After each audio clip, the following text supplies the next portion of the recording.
Viral हो रहा है, बताया जा रहा है कि गांजे का है।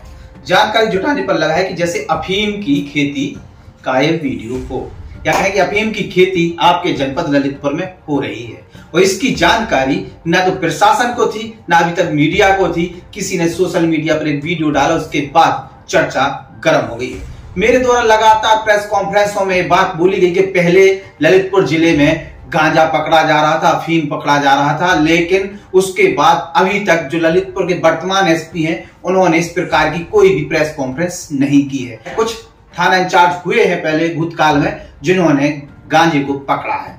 ललितपुर में गांजे अफीम का व्यापार कहीं ना कहीं फल फूल रहा है और लगातार इस पर आवाज उठाने के बाद भी प्रशासन कभी नहीं चहता है। वसत कुआं जो बाढ़ थाना अंतर्गत आता है और उसमें एक वहां का एक वीडियो वायरल हुआ है जिसको गांजे का बताया जा रहा है, लेकिन अफीम की बात फिर से सामने आई है। प्रशासन की टीम पहुंची है वीडियो वायरल होने के बाद और सुना है कि आज रात्रि में पुलिस वहां रखाएगी या कहें कि चौकीदारी करेगी उसके बाद कुछ होगा।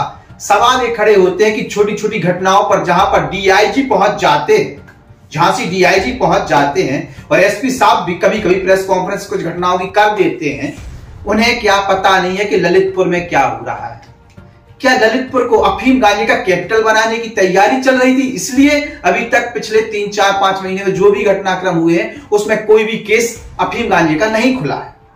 इससे पूर्व आपको एक बात और बता दें कि ललितपुर तो छोड़िए, झांसी में एक बड़ा गांजे का खेप पकड़ा गया था और उसके बाद जिसने पकड़ा था वो वहां के जो कहे कि थाना इंचार्ज को लाइन हाजिर कर दिया गया था या फिर उन पर दबाव बनाकर उन्हें लाइन हाजिर कराने की बात सामने आई थी और फिर किसी तरीके से उस पर लीपापोती कर दिया गया है। झांसी पूरे क्षेत्र में गांजे और अफीम की कहीं ना कहीं खेती फल फूल रही है और व्यापार फल फूल रहा है। अब सवाल खड़े ये होते हैं कि किन के संरक्षण में यह फसल बड़ी हो रही थी और अब काटने की तैयारी चल रही थी, लेकिन धन्य है सोशल मीडिया का, वहां पर किसी की साठगांठ नहीं चली है। वैसे माहौल ऐसा लगता है कि बड़े बड़े कारनामे हो जाएंगे और पर्दा डाल दिया जाएगा, कोई चर्चा नहीं होगी। वीडियो वायरल हुआ है इसलिए हमारा प्रशासन अब जागा है और मौके पर देखने के लिए भी पहुंच गया है, बड़ा लाव लश्कर लेके पहुंचे हैं। लेकिन शर्म की बात तो है कि कार्रवाई करनी चाहिए थी, वो कार्रवाई नहीं कर पाए, ना ही जानकारी जुटा पाए हैं। सोशल मीडिया की वीडियो के माध्यम से जानकारी सामने आई है। अब सवाल फिर खड़े होते हैं, संरक्षण कौन दे रहा है? ललितपुर में कौन संरक्षण दे रहा है? झांसी में कौन से संरक्षण दे रहा है? और बड़े अधिकारी फोटो खिंचवाने के लिए मौके पर कब कब पहुंच जाते हैं। झांसी डीआईजी साहब से सवाल है, ललितपुर में जो कुछ हो रहा है उसमें एसपी और डीआईजी दोनों को कहीं ना कहीं मंथन करने की आवश्यकता है कि निचले क्रम की ब्यूरोक्रेसी किस तरीके से पर्दा डाल रही है।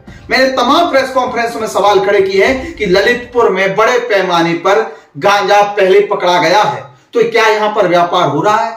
आखिरकार काफी दिनों से यह चर्चा सामने आई, कुछ दरबारियों द्वारा भी बात सामने आई कि लगातार क्राइम पर कार्रवाई करने के कारण अब क्राइम रही कहां रह गया है।